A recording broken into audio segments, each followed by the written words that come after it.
बहुत बहुत स्वागत है आपका अपने इस YouTube चैनल साकिब क्लासेस में। आज की इस वीडियो में हम आपको बताएंगे कि बोर्ड परीक्षा की कॉपी में टीचर क्या देखकर फुल मार्क्स देता है और क्या देखकर आपको फेल कर देता है। और सबसे इम्पॉर्टेंट बात, अगर आपकी राइटिंग खराब है तब कैसे लिखेंगे ताकि आपका नंबर अच्छा आ सके बोर्ड एग्जाम में, ठीक है। और देखिए, बोर्ड एग्जाम में कॉपी मिलते ही क्या करना है और किसी क्वेश्चन का आंसर बिल्कुल ना आए तो उसे किस तरीके से लिखना है, ये सारा कुछ आज की इस वीडियो में बहुत ही सिंपल तरीके से आपको बताएंगे कि बोर्ड परीक्षा की कॉपी में टीचर क्या देखकर आपको नंबर बढ़ा कर देता है। ये सारा कुछ आज की इस वीडियो में बताने वाले हैं। तो सबसे इंपॉर्टेंट बात, आज की इस वीडियो को लास्ट तक जरूर देख लेना ताकि आप भी जान सको कि बोर्ड परीक्षा में क्या गलतियां करने से फेल हो जाते हैं बच्चे और क्या चीजें करने से फुल मार्क्स मिलते हैं, ठीक है। तो सबसे इंपॉर्टेंट बात आपको देखना है कि सबसे पहला पॉइंट, टीचर कॉपी में क्या देखकर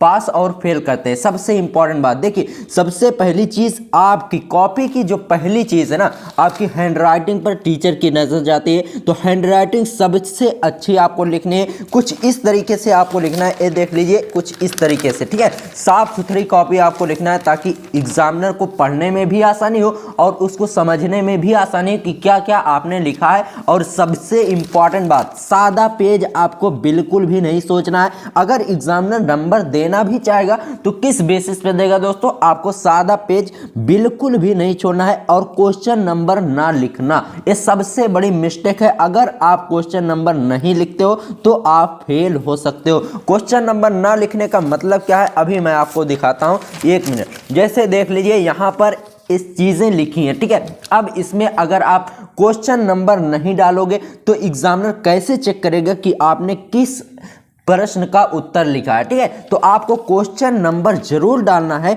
जिससे एग्जामिनर को पता चल जाए कि किस क्वेश्चन का आप आंसर दे रहे हो। और फालतू बातें आपको बिल्कुल भी नहीं लिखनी है। आजकल ट्रेंड चल रहा है कि कॉपी में कोई पैसे रख दे रहा है जिससे सोचता है कि एग्जामिनर उसे नंबर दे दे, और कोई कसम लिख देता है, ठीक है, और कोई गाना गाली, ये सब चीजें कॉपी में लिख दी जा रही हैं आज की बोर्ड परीक्षा में। लेकिन अब आपको ऐसा बिल्कुल भी नहीं करना है क्योंकि आपकी जो कॉपी है वो सीसीटीवी कैमरे की निगरानी में चेक होती है। तो आप ये सब चीजें करोगे तो फेल पक्का हो जाओगे, इसमें कोई दो राय नहीं है। अगर आप ये सब चीजें करेंगे तो आप फेल जरूर हो जाएंगे। तो अगर आपको फेल होने से बचना है तो ये 3-4 चीजें आपको बिल्कुल भी नहीं करनी है। कॉपी में पैसा नहीं रखना है, कसम भी नहीं लिखना है और गाना गाली वगैरह ये सब चीजें नहीं लिखनी है, ठीक है। और क्वेश्चन नंबर जरूर लिखना है जिससे एग्जामिनर को कॉपी चेक करने में आसानी हो।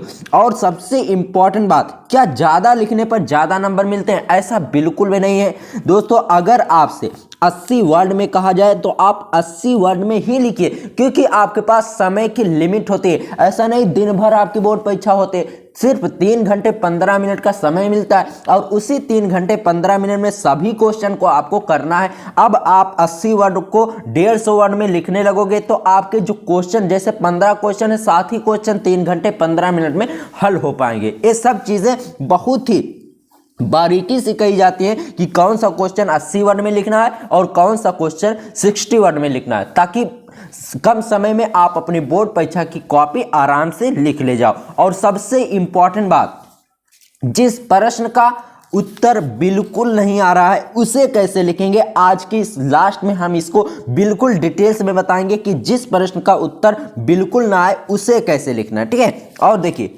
बोर्ड एग्जाम की कॉपी में पैसा रखने से नंबर मिल सकता है या फिर नहीं मिल सकता है। दोस्तों, बोर्ड एग्जाम की कॉपी जो है ना, वो सीसीटीवी के कैमरे में चेक होती है। मान लीजिए आपने पैसा बोर्ड एग्जाम की कॉपी में रखा, अब कोई भी एग्जामिनर अगर आपके पैसे भी ले ले और आपको नंबर भी ना दे तो आप क्या कर सकते हैं, कुछ नहीं कर सकते। तो इसलिए कॉपी में पैसे वगैरह रखने से अच्छा है आप 10 से 15 दिन अगर अपनी पढ़ाई पर फोकस करोगे तो आप बहुत ही अच्छा नंबर स्कोर कर सकते हो। और इस वीडियो में हम आपको बताएंगे कि अगर कुछ भी ना आए तो आप बोर्ड एग्जाम में कैसे पास हो सकते हो। ये सारा कुछ आज की इस वीडियो में मैं आपको बताने वाला। और सबसे इंपॉर्टेंट बात, जो प्रश्न आधा आ रहा है उसे लिखें या छोड़ दें। देखिए दोस्तों, आपके बोर्ड एग्जाम की जो कॉपी चेक होती है उसका एक रूल है, स्टेप मार्किंग, ठीक है। स्टेप मार्किंग, बात समझ रहे। स्टेप मार्किंग का मतलब ये है, जैसे कोई प्रश्न 8 लाइन का है, ठीक है, 8 लाइन में उसको लिखना है। ठीक है, 8 लाइन में, और वो प्रश्न है 5 नंबर का। आपने 4 लाइन लिखा तो 2.5 नंबर आपको जरूर मिलेंगे। तो इसलिए आपको कोई भी प्रश्न नहीं छोड़ना है। अगर नहीं आ रहा है तो आपको बना बनाकर भी लिखना है, लेकिन छोड़ना नहीं है। और सबसे इंपॉर्टेंट बात, जिस प्रश्न का उत्तर बिल्कुल ना है उसे कैसे लिखना है, अभी मैं आपको समझाता हूं। जैसे देख लीजिए, आपके बोर्ड एग्जाम में अनसीन पैसेज आता है, ठीक है, अनसीन पैसेज इंग्लिश में आता है अनसीन पैसेज, और हिंदी में गद्यांश आता है, ठीक है, हिंदी में गद्यांश आता है। अब जैसे जीवन परिचय आपसे पूछा गया, तो जीवन परिचय में आप जन्म वगैरह लिखकर, जैसे यहाँ तक थोड़ा बहुत तो लिख ही लेंगे। जैसे आचार्य हजारी प्रसाद द्विवेदी का जन्म सन 1907 ईस्वी में बलिया जिले के दुबे का छपरा नामक ग्राम में हुआ था। इतना लिखने के बाद अब आपके पास जो अनसीन पैसेज या फिर गद्यांश हो, जहां से फुल स्टॉप, जहां से शुरू हो रहा है, जैसे देख लीजिए, मान लीजिए गद्यांश, तो इसमें शुरू हो रहा है आधुनिक युग के गद्यकारों में, यहां से लेकर आप यहां तक उतार दो। बिल्कुल सिंपल सा, बहुत ही आसानी से आपको नंबर मिल जाएंगे और टीचर खुश होकर पूरा नंबर देगा, ठीक है। तो आपको ट्रिक से लिखना है। सबसे पहली चीज, बोर्ड एग्जाम में आपको घबराना बिल्कुल भी नहीं है कि मुझे कुछ नहीं आ रहा, अब मैं बोर्ड एग्जाम की कॉपी में क्या लिखूंगा। आपको घबराने की जरूरत नहीं है, सब कुछ हम बता रहे हैं कि किस तरीके से आपको क्या लिखना है, ठीक है, बात समझ रहे हैं।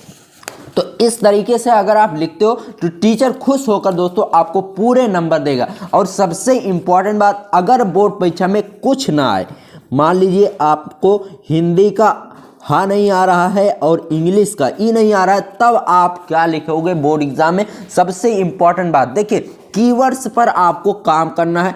कीवर्ड्स समझ रहे हैं दोस्तों, जैसे मान लीजिए गद्यांश, क्लास 12 की हिंदी को समझिए। सबसे इंपॉर्टेंट बात, क्लास 12 की हिंदी को, ठीक है, पहला जो लेसन है राष्ट्र का स्वरूप, ठीक है, अगर उस पर गद्यांश दिया जाता है और आपसे पूछा जाता है कि निम्नलिखित गद्यांश का संदर्भ सहित व्याख्या कीजिए। अब आपको संदर्भ कैसे पता करना, जैसे राष्ट्र का स्वरूप है, तो अगर गद्यांश में कहीं पर राष्ट्र आ जाए या फिर पृथ्वी आ जाए या फिर देश से जुड़ा कोई भी शब्द आ जाए, जैसे भूमि हो गया, पृथ्वी हो गया, राष्ट्र हो गया और धरती माता हो गए, तो ये सब चीजें कहां पर आएंगी, कहां से, राष्ट्र का स्वरूप चैप्टर से आएगी। तो इस तरीके से आपको कीवर्ड्स पर काम करना है। और सबसे इंपॉर्टेंट बात, ठीक है, जीवन परिचय लिखने की ट्रिक क्या है मैं आपको समझा देता हूं। देखो दोस्तों, अगर जीवन परिचय आपको याद नहीं है तो किस तरीके से लिखेंगे, जैसे यहां पर देखिए हमने लिखा है बहुत ही सिंपल भाषा में।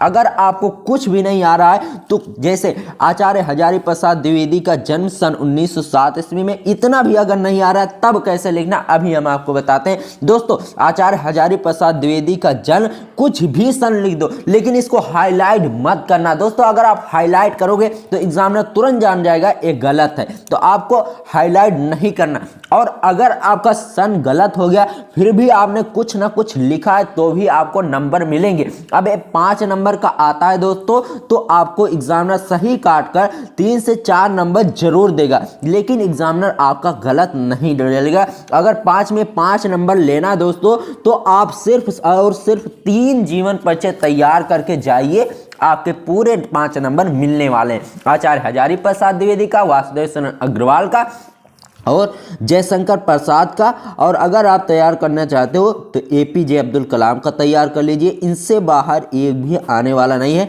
इसकी 100% नहीं 101% गारंटी है दोस्तों, ठीक है। तो इस तरीके से आपको अपने बोर्ड एग्जाम में कॉपी लिखना है, जैसा आज की इस वीडियो में हमने बताया है। इस तरीके से अगर आप काम करते हो तो बोर्ड एग्जाम की कॉपी में टीचर भर भर के आपको नंबर देने वाला है, ठीक है। अगर राइटिंग खराब है तब कैसे लिखेंगे, सबसे इंपॉर्टेंट बात देखिए दोस्तों, अगर आपकी राइटिंग खराब है तो आप दूर दूर लिखने की कोशिश करो। जैसे मान लीजिए ये भी राइटिंग खराब ही है, लेकिन देखिए कुछ इस तरीके से कॉपी लिखी गई है। कॉपी दिखने में कितनी अच्छी लग रही है आप खुद ही कमेंट करके बताना, ठीक है। देखिए कुछ इस तरीके से कॉपी लिखी गई है। अगर आपकी भी राइटिंग खराब है तो आप बोर्ड एग्जाम में बहुत ही अच्छे नंबर से पास हो सकते हो, लेकिन तरीके आपको लगाना होगा, ट्रिक लगाना होगा। अगर ट्रिक नहीं लगाएंगे तो आप फेल हो सकते हो। कुछ इस तरीके से आपको कॉपी लिख लेनी है ताकि बोर्ड एग्जाम में आपको नंबर आसानी से मिले। जैसे एक प्रश्न आपने लिखा, फिर 2-3 लाइन का गैप करो, फिर दूसरे प्रश्न की शुरुआत करो। और सबसे इंपॉर्टेंट बात, जब आप लिखो जैसे वासुदेव शरण अग्रवाल, अब इस वर्ड के बीच में एक पेन की जगह होनी चाहिए। जैसे मान लीजिए 1 मिनट की हमने जगह खोजी है। अब आपको अगर शुरुआत करना तो यहाँ एक वर्ड, मान लीजिए एक वर्ड है, तो आपको यहाँ से नहीं शुरू करना, लगभग इतनी दूर से शुरू करना। जैसे वासुदेव शरण अग्रवाल का जन्म, ठीक है, जन्म सन 1907 ईस्वी में, कुछ इस तरीके से अगर आप लिखते हो तो बोर्ड एग्जाम में एग्जामिनर आपको भर भर के नंबर देगा। चलिए दोस्तों, आज की इस वीडियो में बस इतना ही आपको बताना था कि बोर्ड एग्जाम में आपको नंबर कैसे मिलते हैं और कैसे कटते हैं, और क्या देखकर एग्जामिनर आपको फुल मार्क्स देता है और क्या देखकर एग्जामिनर आपके नंबर काट देता है। और 20 से 25 नंबर अगर आपको फ्री में चाहिए ना, तो कॉपी लिखने में भी आपको चालाकी करनी है। क्या करना है अभी मैं आपको बताता हूं दोस्तों। 20 से 25 नंबर अगर आपको बिल्कुल फ्री में चाहिए तो आपको कॉपी में क्या ऐसी चालाकी करना जिससे एग्जामिनर का आप दिल जीत सकते हो, एग्जामिनर आपको पूरे नंबर दे। आपको करना क्या है अभी मैं आपको समझाता हूं। सबसे इंपॉर्टेंट बात, प्रश्नोत्तर संख्या आपको सही लिखनी है। जैसे प्रश्नोत्तर संख्या 5 का का है तो 5 का का आपको सिंपल उतार देना है। और जिस लेखक का आप जीवन परिचय लिख रहे हो, सबसे पहले उसको हाईलाइटेड करके आचार्य हजारी प्रसाद द्विवेदी का आप लिख रहे हो तो इस तरीके से लिख देना है। अब आपको साहित्यिक परिचय लिखना है, शुरुआत यहां से करनी है। कुछ इस तरीके से अगर आप कॉपी लिखते हो तो एग्जामिनर आपको भर भर के नंबर देगा। दोस्तों 5 नंबर का है तो 5 नंबर तुरंत आपको एग्जामिनर दे देगा। 80 वर्ड में ये आपसे पूछा जाता है, सेम 80 वर्ड में लिखा गया है। तो इस तरीके से अगर आप बोर्ड एग्जाम में लिखते हो, देख लीजिए बिल्कुल सिंपल तरीके से लिखा है। इसकी भी राइटिंग अच्छी नहीं है लेकिन दिखने में अच्छा दिख रहा है, ठीक है। तो आप इस तरीके से लिखोगे तो एग्जामिनर आपको नंबर बढ़ा कर देगा। लेकिन अगर आपने साफ सुथरी कॉपी नहीं लिखी है, उसी में कसम वगैरह लिख देते हैं, तो आपके नंबर कट जाएंगे। तो उम्मीद करते हैं दोस्तों आपको ये वीडियो पसंद आई होगी। वीडियो पसंद आई तो वीडियो को लाइक कर देना। चलिए चलते हैं किसी और वीडियो में, तब तक मिलते हैं आपसे किसी और वीडियो में। तब तक के लिए जय हिंद, जय भारत।